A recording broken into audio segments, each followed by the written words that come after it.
وتیان بۆ کاکەماکوان قسەی کوتوە و تمبرا قسان پێوتوە وت ئەخە کوفری هەنا بۆتم باشە کوفرینە وتیان بە تم ئەو کوفران هەیە ئەوەی کە بەلای تۆ پێت وایە کوفرە ئیوا هەیە 10 ساڵ پێش ئێستاە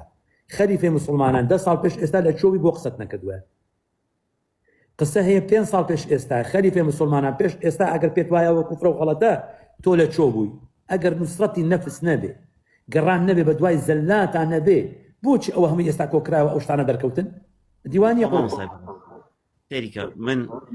منت بەسەر کەسا ناکەم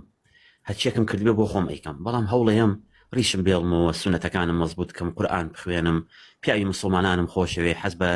زمینە سازیەکەم بۆم ئیسلامە حەزەکەم سونەتەکان تەطبیق بکەم حەز بە هەموو شتێکەکەم ئیتر کابرایەکێت کافرم ئەکا ئەبێ خۆی هینی قیامەتەکەی هەڵبگرێ زۆر لەسەر ئەوە نیم چونکە ئێستا تیای شایەتی یەکێ پێ دەڵێ ماکوان جەهمیە ماکوان مجەسیمەیە ماکوان هەچیەکە با بگیان خۆتان و قیامەتی خۆتان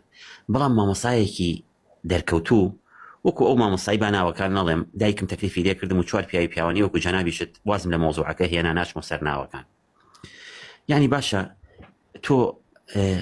مامۆسای بەڕێز ئاخر ئیبن قەیمی جەوزی لە ژیانیان لە کتێبی ئیغاثەیە بە کەس ناڵێ هەچ کەسی بەرە مۆسیقا بگرێ گەوادا ئەمە ئیمامی ئیمامی ئیبن قەیمی جەوزی نییە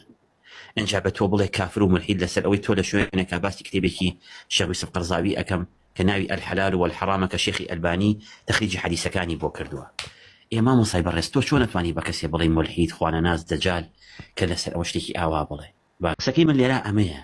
ئەو ژمارە هەشتەی کە لە لای منەوە بە ژمارە هەشتا ئەیبینم بەستونی دانراوە لای جەنابەت ژمارە حەوتە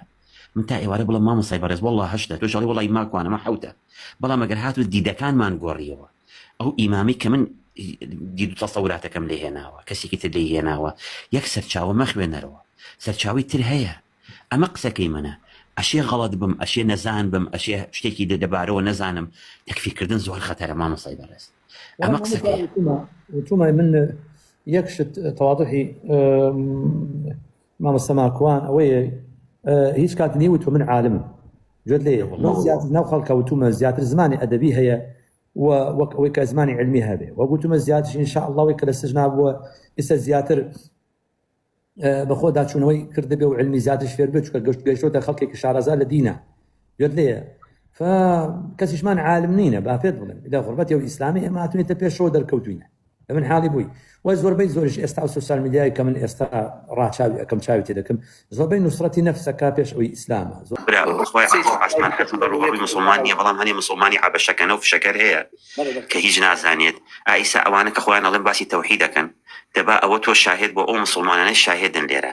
بێتە هەر جێگایەک و پرسیاری دێکەین بزانین تەوحید لە قورئان و سونەتە لەکوێ ئەیهێنێت چۆن هێناوێت یەگەرزانی جوابمان بات و خۆشی و مامۆستاکەشی تۆ دوو توفکەرە ناو چاوی من خێر بێ یا رب خێر بێ یا رب على كل حال إما أنا برز ممنوني كجوار رايدي يا ما تكون نسيت سبرايد لو إنك زيت ما مصاب بس أخوة شديد الحزم بدنا مدمي مسلماناني هالكسي يا ربي خويا لا ماني يا ربي خويا إصلاحي حال مانكي من كاتك شغل مسلمانك أقصاكم اللهم يا ربي ربنا افتح بيننا وبين قومنا بالحق وأنت خير الفاتحين الأمام هي لما زيات رمنية بەڵام من ئاواتم ئەوەی ڕوبەڕووی مولحید ببمەوە خۆمم بۆ ئامادە کردووە لە کەمینم بەخۆ لە کەمینم خۆم داناوە بۆ ئەو محەممەد ساڵحە بێمە دەرەوە شڕ و شاتاڵی هەڵوەشێنم